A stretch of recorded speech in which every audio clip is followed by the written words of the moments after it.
Hey everyone, welcome to Locked On Lakers for Thursday. Brian Kamenetsky, Andy Kamenetsky. The series is creeping closer. It's on Saturday. We're going to break it down with Ben Beeken, host of Locked On Wolves, next.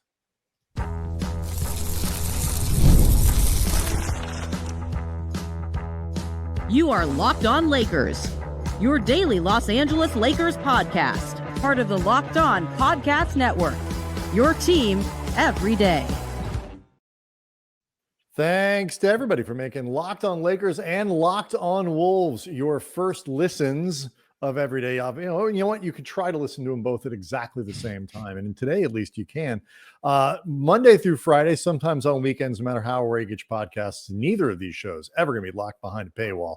You can catch them all both on YouTube as well. Locked On Lakers, Locked On Wolves. We are very excited as the series draws close. I mean, it's a Saturday. It's very exciting. Lakers fans have not hosted one of these things in a while. Open the playoffs at home. It's very exciting. You know, the 2012 Wolves, to be exact. It's been a minute, right? Yeah. Seems like a while. Ramon Sessions was your starting point guard for the Lakers.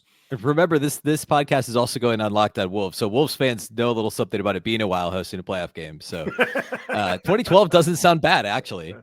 You know, the last time these two teams faced in the playoffs was Western Conference Finals 2004, the Kevin Garnett MVP season, the Kobe, Shaq, Peyton Malone season. You guys had Sam Cassell and Spree. It was a hell of a squad, and then things really went to bleed. The Sam Cassell injury really did the Wolves in that year in the conference. I think he got hurt at the end of the second round, and that made it pretty impossible for the Wolves to win in the conference finals. I was sort of half expecting you to be like, and LeBron played in that series. Yeah. That was his was in the league. Season, actually. He was. I know. He was in the league. I do want to let people know that today's episode is brought to you by Game Time. Download the Game Time app, create an account, use code Locked On NBA for $20 off your first purchase. Ben, I am really excited about this series in part just because, playoffs, but also I have seen all 10 of ESPN's analysts, who's going to win the series? Lakers. We did the squad show the other day. 7 of us on the call. You were conspicuously absent. Don't want to say anything. I knew it was going to happen. Yeah. All 7 of us, Lakers. Pick the Lakers in this series. What was your reaction? Because we're all draw watching, trying to figure out who's the best matchup, who's the worst. From Minnesota's perspective, when you guys landed at the 6, got the Lakers, was that a good or a bad thing? I would say it's a bad thing. So 2 things. I was surprised that everybody everywhere is picking the Lakers. I still don't know that I've seen anyone. I haven't done a deep dive on every prediction everywhere, but what I've seen, nobody's picked the Wolves. Actually, last week I hosted the Locked On Wolves postcast. I was filling in, and I had our analyst Jack Borman on, who's actually going to be on Locked On Wolves tomorrow, who does all the postcasts. And we ranked at the time that going into the weekend, there were the four most likely opponents for the Wolves, and we ranked them. And we actually put the Thunder ahead of the Lakers. We both agreed that we would rather face OKC than LA. And of course, it's Luka is the reason. And Jack kept saying, "Look, Luka and LeBron are 2 of the smartest, most intelligent, and obviously good players that we've had in this generation. You don't want to play those guys both on the same team in a playoff series." And that is, to sum it up, that's the reason why. There's, of course, Luka PTSD from the conference finals last year. But since then, a lot has changed. Luka's obviously on a different team, although you could argue certainly the Lakers supporting cast is better for Luka than what last year's Mavericks cast was, and he went to the finals. But we also saw the Celtics really kind of run him down, or wear him down, I should say, in the finals last year. So, yeah, I mean, Luka, and then secondarily LeBron, and then you could throw Austin Reeves in there. The other thing that I would say about this series is the Lakers, off the top, I think it's very likely the Lakers have 3 of the best 4 players in the series. And that matters in a playoff series, and the best player in the series in Luka. But on the flip side, the Wolves probably have 7 of the best 11, and I'm sure we could quibble about this a little bit. 7 of the best 12, maybe. But it's a playoff series. So in the first round with more off days, so does the depth matter as much? All that to say, the matchup is a little bit scary for Minnesota. And it's primarily Luka, and it's the Lakers and how good the Lakers are when they go small. The Rudy Gobert factor is, of course, of a lot of intrigue going into the series. Yeah, we definitely want to spend a good amount of time on that big versus small thing, because the size question really for every team the Lakers are going to play in theory across the playoffs, assuming they get through this round. Length, size, centers, it's going to be part of the list. You mentioned though the PTSD with Luka and last year's playoffs. If you happen to miss it, Luka absolutely torched the Wolves in that series that Dallas went on to win. How much does that matter? Like, year to year, series to series, do you think that actually makes a difference, given some of the difference in the personnel? Like you said, he switched teams and all that. I think it matters because it's virtually the same Wolves team. Obviously, no Karl-Anthony Towns, but in terms of their strategy defensively, the personnel that's going to be guarding him is the same. I mean, we'll talk a little bit about this, I'm sure, as we go, but like Jalen Clark could have a shot. He guarded was a primary against Luka for most of the game in late February, when the only game the Wolves and Lakers played post Luka trade. He's like the ninth guy. He's playing 5 minutes a game right now. So I don't know how much he'll factor into the actual game plan from at least at the start of the series, but it's virtually the same personnel. And the other thing is, I think this is a tough thing to kind of like quantify, but Wolves fans know that so much of this team's issues this year is, again, impossible to quantify, but it's mental, right? It's this weird, like, they get in their heads and they don't get up for the bad teams, or they fall apart in crunch time against good teams that they played well against until crunch time. And, there's some school of thought that, like, in a playoff series, they can lock in and focus on one team and it won't be an issue and the talent can shine through. But on the flip side, these guys all know what Luka did to them last year. And so is there going to be this mental block? It seems silly to say, but it's just this thing that, like, Wolves fans, I think, know what I mean by that, where it's like, I think Laker fans who watched their team against Denver for 2 seasons in a row in the playoffs and appreciate what it could mean if they face Denver again this year, just having Luka and DFS and JJ Redick, all of whom did not experience that stuff with Jokic and company, and what is hopefully going to be like a psychological rewiring of this team. I totally get what you mean by the idea of, like, PTSD. This was just a season ago and Luka carved up the Wolves. Yeah. And the Wolves, of course, want to play drop coverage. That's what they typically do. Can't really do that against Luka. And of course, the infamous Luka over Rudy shot in game 2, which people, like, it's easy to forget. The Wolves lost game 1. They were up 2 with less than 10 seconds left in game 2. And the possession before, the Mavs did the same thing. High screen and roll. Rudy got switched onto him. He actually stopped Luka. Luka tried to go to the basket. He stopped around 15, 16 feet. Rudy contested it. He missed the shot. The Wolves were still up 2. And then he cooked him on the step back from, 28 feet or whatever it was. And, like, hey, what do you do? Like, that's such a silly clip to me, because, like, Luka's Luka. Like, nobody's guarding that shot if he makes that shot. And that's kind of part of the mental thing for the Wolves. It's like, what do we do? Like, how do we play this? So, yeah, I mean, personnel is virtually the same. Hopefully the tactic changes a little bit. I think they tried to, early in the series last year with the Mavs, tried to not get too cute and just tried to play it straight up with Jaden McDaniels, who then got into foul trouble. And so I think the strategy this year is going to be maybe being a little more physical with him. Take your chances with the whistle. The Lakers are going to shoot free throws. Like, they're going to shoot 20 plus free throws a game. What's the difference between 20 and 23 or 24, So I think they may be a little bit, hopefully they don't do exactly what they did early in the Mavs series last year. But I don't know. What do you like, just looking at what the Wolves and Lakers did this year? And again, I guess only one game with Luka. I mean, how have you seen teams try to defend Luka with both Austin Reeves and LeBron James on the floor that you feel like has been at least somewhat effective, or at least what teams have tried to do against Luka? It's an interesting question. And it comes down to, in a lot of ways, double or not to double, and where the pressure comes and how you do it. But who LeBron is passing, or who Luka is passing to in those situations, has a big impact on the answer. We'll get into all that next.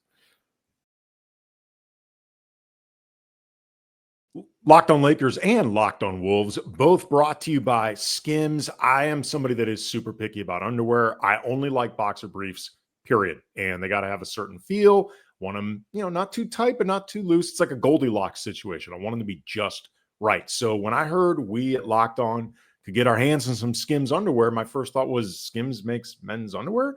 Turns out, yeah, they do. And my second thought is, again, I'm picky. Am I going to like them? The answer is, oh, hell yeah, I definitely like them. I tried both the 3-inch and the 5-inch boxer briefs and just wanted to see what the difference was. The only difference is one's 3 inches long, one's 5 inches long. Otherwise, exactly the same, which is great. They're super comfortable. They're soft. They don't bunch up. They look really great. Your partner's going to dig them. Highly recommend. Shop Skims Men's at skims.com. And you got to let them know we sent you. This is very important, maybe even more important than your actual enjoyment of Skims. After you place the order, select podcast in the survey and select our show or Ben's show, Locked On Wolves, in the drop-down menu that follows, either Locked On Lakers or Locked On Wolves. Do not give any of these other shows credit for purchasing from us. Again, extremely important. Shop Skims Men's at skims.com. Locked On Lakers and Locked On Wolves, both brought to you by Game Time. There is nothing like the atmosphere of an NBA playoff game. Every bucket, every defensive stop, every moment feels huge. It's electric in the arena. And with Game Time, you can be there without any of the stress that comes with last-minute ticket hunting. I know I got my eye on some tickets for the weekend, Friday night. I'm thinking about going to the Angel City game in LA. I am watching on Game Time to see what those last minute deals look like, because they can save you up to 60%. So whether you're looking for soccer tickets, you're looking to get closer and closer to tip off to find out what you might be able to do to get into the arena on Saturday. Lots of reasons to use Game Time. I like seeing the last minute deals. I really like seeing the all-in pricing, so I know exactly how much a ticket is going to cost me before I get to the checkout page. So you take all the guesswork out of buying tickets with Game Time. Download the Game Time app, create an account, use code LOCKEDONNBA for $20 off your first purchase. Terms apply. Again, create an account and redeem the code LOCKEDONNBA for $20 off. Download Game Time today. Last minute tickets, lowest price guaranteed.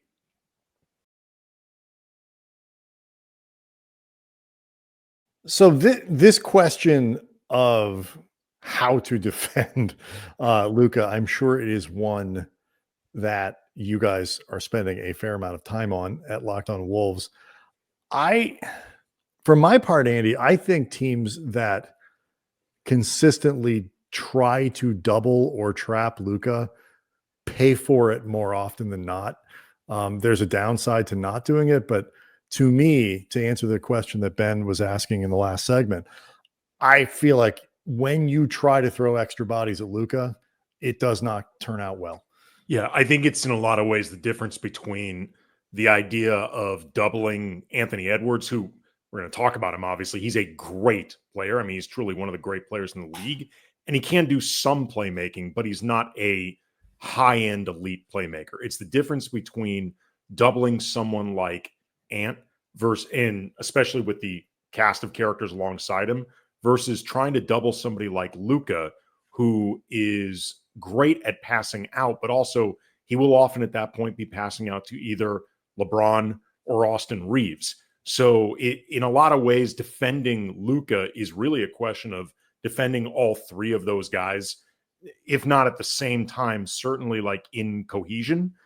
I think for the most part, and this is, I think, maybe good news for the Wolves, at least on some level, because they've been a good defensive team and they've got a lot of wing defenders with length and stuff like that. I think the more you can try to play those guys straight up and honest and force Luka or LeBron or Austin into working for whatever they get, make or miss, but you just make them work. You make them work to get into the spots that they want. And you just make it difficult for them. Make it a taxing thing to get their points, even if they do, as opposed to trying to get the ball out of any one of those three hands, because in all likelihood, at least one other of those guys is going to be out there.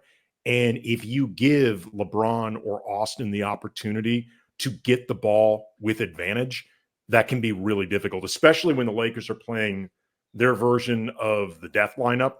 And with LeBron, Luka, Austin, Dorian Finney-Smith, and Rui Hachimura, because then you have five guys that at minimum you have to account for. Yeah, like none of them are guys that you want to ignore. So for what it's worth, if the Wolves are capable of doing a lot of it, that I think is the best way to try to handle a difficult problem. Yeah, I think just two things happen when you double the Lakers, whether it's LeBron. LeBron is a little more doubleable just because, you know, he is I think a little bit more turnover prone, you know, not quite as Luka's a weird kind of explosive, but I think, you know, you understand that sort of short space ability to free himself up and all that kind of stuff with the handle and whatever. LeBron gets into a little bit more trouble with that kind of thing. But even then, either one of those guys are still so big and have such good vision that you're now, you know, it's 2-on-1 in one spot and 4-on-3 everywhere else. Yep. The remaining guys on the Lakers, particularly with the, you know, the main lineups that we're talking about, are such good passers that even if DFS is the next guy in line that gets the pass, he's going to find the open player. And now you're allowing LeBron or Luka or Reeves to operate with an unbalanced floor, and Minnesota's got to get back and scramble and fix that. If you're going to double one of those guys, double Austin. Like Austin is the guy that you will most likely get into trouble throwing multiple bodies at. Just because. But even then, I think they're smart about getting out of that stuff. It might work briefly, but then it's not a sustainable strategy. I do think though, the best thing to do is just try to get all three of those guys to isolate, make unbalanced floor, and say we're just going to let you guys play one-on-one. And I think that's possible. Chris Finch doesn't like to double guys. The only time I could really, and I'm sure they did it at times, it's really more selective. It's never like the Wolves will play teams, and their strategy from the get-go is send two at Ant, like the whole game, just do it. And the Wolves don't like to do that. They did. That's how they came back and beat OKC. Actually, I think the game right before they played the Lakers in February, they were down 20 plus in the fourth quarter. The way they came back was they just sent everything at SGA and made, you know, J-Dub and the other guys, Chet didn't play in that game. Other guys beat them and they couldn't do it. They couldn't knock down a three. The Wolves don't like to do that in general though. And I think there's too many other guys, like to your guys' point, like there's three guys. Plus, I mean, you could argue that, you know, Rui and some of these other guys are more dangerous than some of the supporting cast members that OKC has once you get past SGA if Chet Holmgren's not on the floor. So, I think that's a strategy that certainly teams use against Ant, and he's improved, but he's not great against it. And the Wolves, I think they're going to come out with trying to guard him straight up, trying to guard Luka straight up. I think it's going to be probably Jaden McDaniels to start. And he's had mixed success against Luka. In theory, the length bothers him, but he's just so slight of build. And he's foul prone. And, you know, Luka's going to get those calls in the playoffs. I think it's going to be Jaden. And then I think if he gets into foul trouble, it might be Anthony Edwards kind of next up. I know people have talked about Julius Randle maybe guarding him at times. And Naz Reid's had some limited success or success in limited run guarding Luka. He did it actually a little bit in the playoffs last year and was just as effective as anyone. So I think it is going to be straight up, just one body after another. Like, all right, you're in foul trouble or you're ineffective. Next man up. Let's see what we can do. And then maybe, you know, pick your spots to put two on LeBron or two on Austin Reeves to try and generate some turnovers and offense going the other way, which is something I talked about on yesterday's Locked On Wolves. Is, you know, that's an area the Wolves don't run a lot. But when they do run off of steals, they're pretty effective, and the Lakers don't have a good transition defense. So I do think there's going to be an element of kind of picking your spots to double, to put two on the ball and try and generate some offense that way by getting a turnover and going back the other way.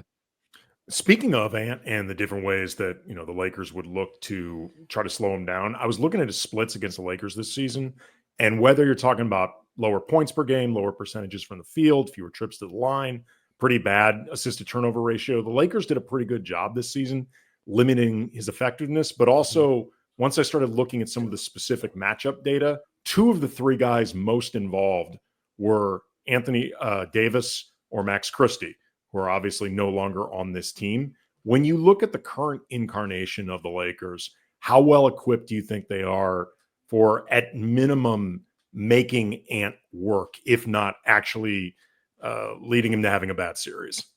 I think, and you guys tell me if I'm wrong, my perspective on this is I think the Lakers are going to, and I'm not saying he's going to start, but I think Jared Vanderbilt is going to be pretty key.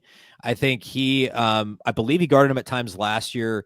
I know he did in the one game Vanderbilt played against the Wolves and ended up getting ejected. And I think that was if I'm remembering right, Vando was kind of involved in goading Ant into those technicals. I think he's got the never. Yeah, it doesn't. Timberwolves fans love Vando. I mean, he had the V8 nickname in Minnesota. Like, people love him. I think he's the best bet as far as a straight up defender. My hunch is, assuming he doesn't start, and I said the other day, like, again, you guys would know better than me. He won't. If I'm the Lakers, He won't. I'd He consider won't. starting Jared Vanderbilt just to guard Ant. But my hunch is they're just going to put 2 on the ball or be very willing to do that. Or the way they guarded him last time around, at least I was rewatching that game from February, was tried to guard him straight up. I think Rui was on him at first, and then like they kind of did the thing where you just try and basically play the gaps, and you kind of guarding him with 1.5 guys, and you're not really doubling him, but you're shading that way. I think that's probably what they do. But then when Vando's on the floor, I think they try and go straight up against Anthony Edwards. And we talked about this earlier. I mean, Ant isn't consistent when he gets blitzed. He was blitzed more than any team or more than any individual player in the league this year in pick and roll, and his points per possession were okay, but they were lower than like the next 3 guys on that list are like Steph, Luka, Jason Tatum, and then like I think Dame is after that, and they all had higher points per possession than Anthony Edwards when getting blitzed. So I do think the evidence is there that you can do that and you can frustrate him, and he's either going to go into hero ball mode and turn the ball over, take bad shots, or he might turn it over trying to be a hero and make a great pass. So if I'm the Lakers, I'm completely open to blitzing him, making somebody else beat them, the old cliche. And, secondarily, if Vanderbilt's in the game and you can handle that offensively, then he's not a bad one-on-one, defender for Ant. Is it a matter of shutting him down, or is it a matter of shutting everyone else down? And so I want to get into a little bit of that because it's sort of reflective of what you're talking about. And then definitely before we're done, this question of size and length from one team to the other. So we'll get to all that stuff next.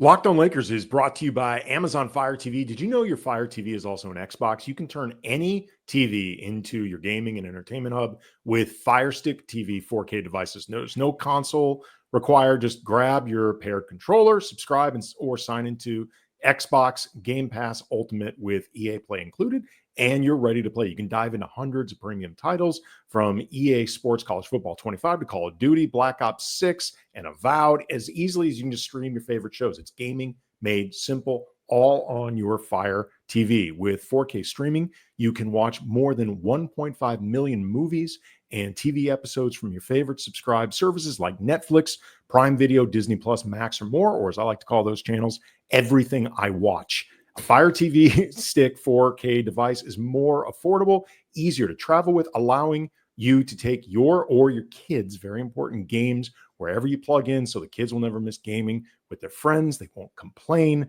Head to Amazon.com/Fire TV Locked On to get started. Xbox Game Pass Ultimate subscription and compatible controllers required. It's available on select devices, including Fire Stick TV 4K 2nd Gen, Fire TV Stick 4K Max 1st and 2nd Gen, and Fire TV Cube 3rd Gen.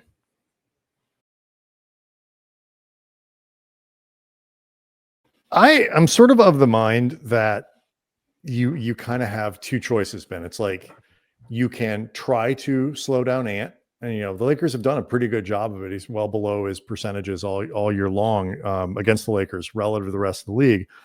Or if people are expecting Ant to have to go kind of nuclear for the Wolves to win this series, give him that opportunity, but make sure if he's scoring 36 that you're not also getting 29 from Julius Randle or something like that.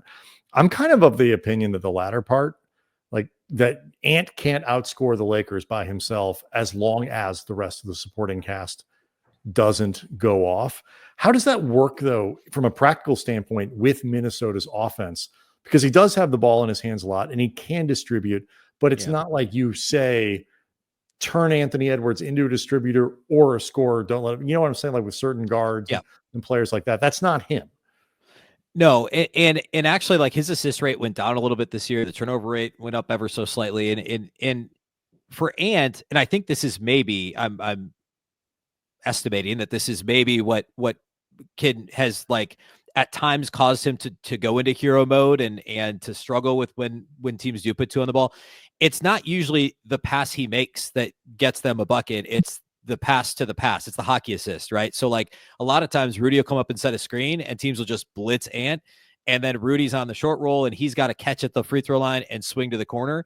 And that's when the Wolves are at their best, is when teams are doubling Ant. That's usually the escape for Minnesota, is Rudy on the short roll, swing it to the corner. And it oftentimes works out really well. And so I actually think Julius Randle is very likely to be the Wolves' second leading scorer in the series. But I think the key isn't necessarily like Julius Randle getting 20 plus. I don't even think it's like Rudy scoring more than people expect, or like Dante DiVincenzo being the best bench player in the series or whatever.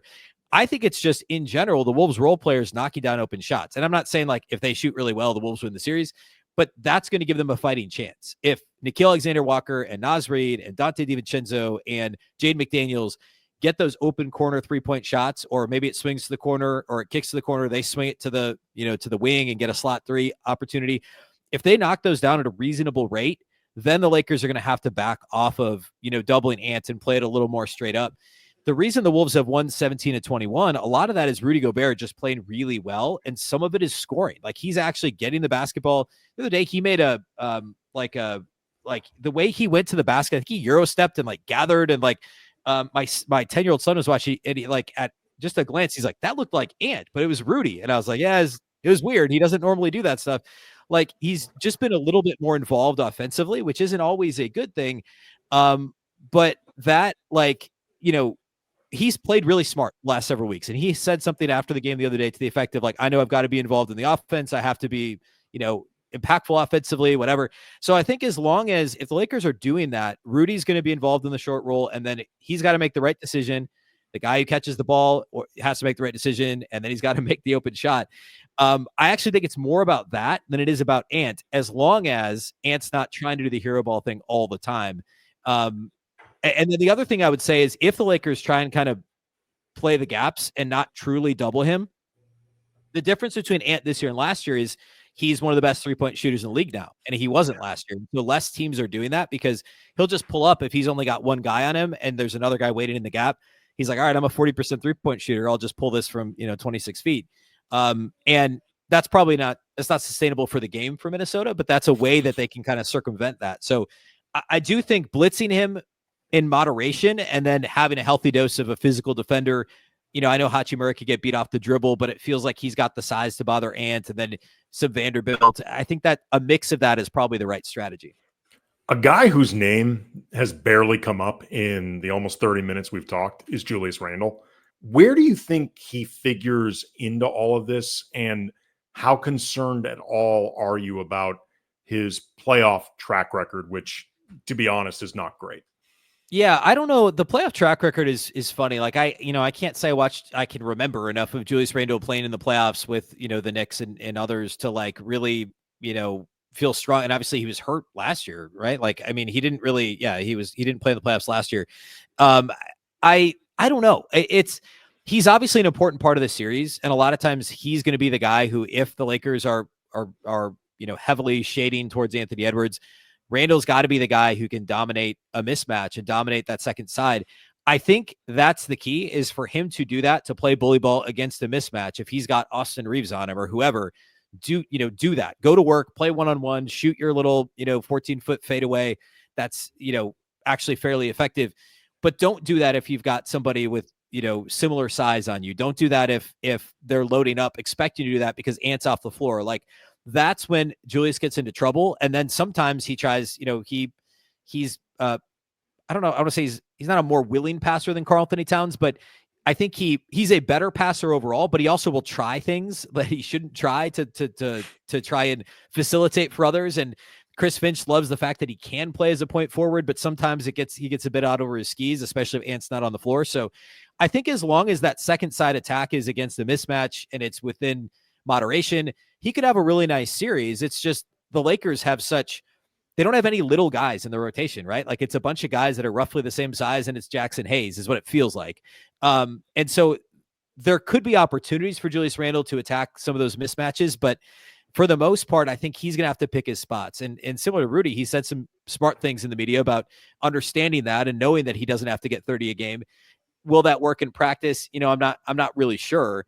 And I guess I would flip that. Like, if from the Wolves side, asking you guys, obviously Luka is going to get all the attention. LeBron is LeBron, and he kind of facilitates things. what's the kind of X factor is such an overplayed cliche, but like if the Lakers are going to win this series, and I know they're the favorites, but other than Luka being Luka, what's something that you guys feel like needs to happen or would happen in this scenario? If the Lakers win in 5 or 6 games, who is the hero, or what did they do that really stood out that maybe unexpectedly, it doesn't have to be unexpectedly, but help the Lakers, win the series over the Wolves? It's funny, like, because I think a lot of this question, obviously, it's playoff season. The X factor question comes up a lot, but like, Rui Hachimura is obviously a big one for the Lakers if he's scoring and all that kind of. If they get anything off the bench, Gabe Vincent comes in and hits 2 or 3 threes, and like, he's kind of like. By the way, it's the only member of the rotation that you're talking about that it really is under 6'5". I mean, it's him. To me, though, I will say this: if the Lakers win in 5. And assuming Luka plays like playoff Luka, LeBron plays like playoff LeBron, the reason the Lakers win in 5 is because Austin Reeves continues to play like he has been. I mean, I realize it's sort of weird to pick a guy who is part of the quote unquote big 3 and make him an X factor, but AR has been shooting like Steph for the last month.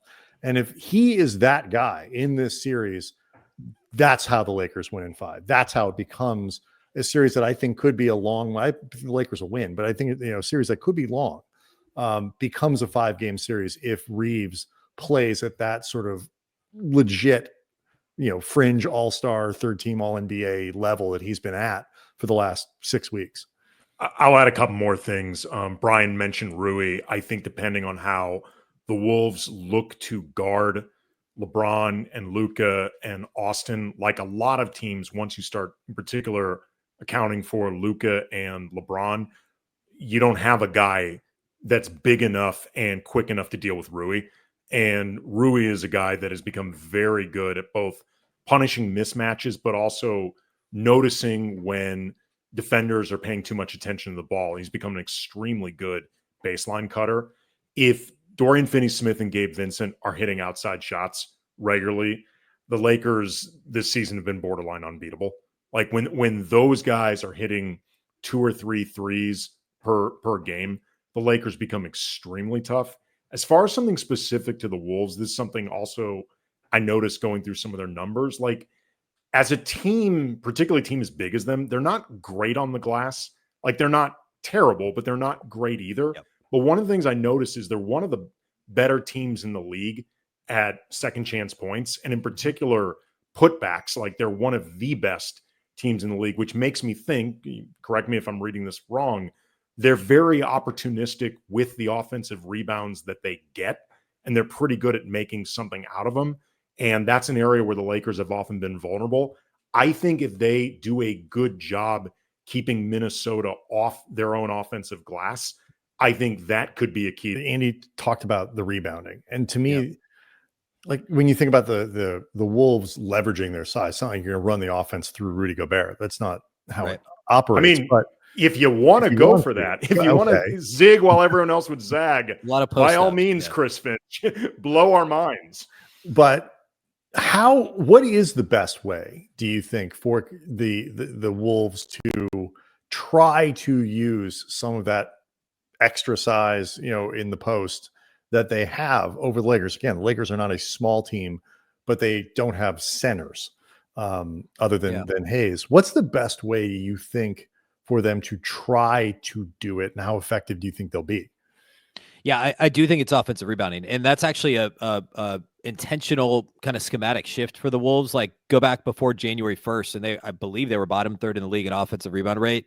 And there was a game in January, the Wolves beat the Rockets, and they had 1 billion offensive rebounds. And post game, Chris Finch was asked about it, and he was like, "Yeah, he's like, that's the way the league's going now." Like, I mean, I'm paraphrasing now a little bit, but he basically said, like, it used to be everybody needs to get back. Like the Wolves were so bad in transition defensively the last couple of years, it was everyone's getting back. And now it's, if guys are leaking out to get fast break opportunities, we've got 5 guys looking at the rim. Let's crash 5 and see if we can get an extra possession out of it. And they shifted that in January. And that's been a big part of their offense because, I mean, you'll remember last year, they were like 16th or 17th in the NBA in total offense. So there's no reason why a team with Ant and Cat should have been that bad. There's still some of that clunkiness with, when Ant is doubled. And so one of the ways they've been able to kind of facilitate the offense is, or I should say, like, I don't know, I guess get it moving is offensive rebounding. And then it's being opportunistic in transition a little bit, which is less to do with the size. I think Naz Reid's going to be a big factor. Obviously, Rudy being solid and not being quote unquote played off the floor, which I hate that phrase, but that's what everybody says. I don't think that's going to happen. But I do think Chris Finch, there's going to be a game, maybe two, where Chris Finch chooses to close with Naz Reid instead of Rudy Gobert. And he doesn't do it often, but he will do it. I mean, there are games he's closed with Naz instead of Rudy if you need offense, if you need 3-point shooting. And Naz Reid's been a much better rebounder of late than he has been historically for his career. And he's a similar size to a lot of these Lakers guys we just talked about. And I think if he's on the glass and playing hard, he's got some peaks and valleys when it comes to rebounding. If he's doing that, the Wolves will get more offensive rebounds, and I think the offense will be better, and we'll see a higher scoring series. And believe it or not, I actually think a higher scoring series might not necessarily be a bad thing for the Wolves, because it means there's more possessions, and it means there's a little bit of higher variance and some transition opportunities, and I think it gives the Wolves a fighting chance. So I think offensive rebounding is probably the biggest thing. And Naz Reid, if I'm going to name an X factor when it comes to that, I think him minutes at the 5 is going to be really important in this series. Last thing before we go, just curious where everybody is right now as we head into the weekend, how they're feeling. I've got this still Lakers in 6. Andy? Lakers in 6. Ben? Yeah, that's where I'm at. Yeah, I started to. Yeah, I think I'm still Lakers in 6. The Wolves haven't been an outstanding home team this year. I could see the Lakers closing it out on the road. So I think the Wolves will steal at least 1 in LA, but I think it's probably Lakers in 6 would be my pick. All right. So everybody, though, like 6 can turn into 7 pretty quick. And I think we're all expecting a competitive series. This is a lot of fun. And it's also gonna be a long series just based on the schedule. So perhaps we'll have a chance to talk again. Yeah. A lot of days off in this one, which I think definitely favors the Lakers. Locked on Lakers, Locked on Wolves, both available on YouTube. Make sure you check it out there. Check out the newsletters. Check out everything. We will see everyone tomorrow.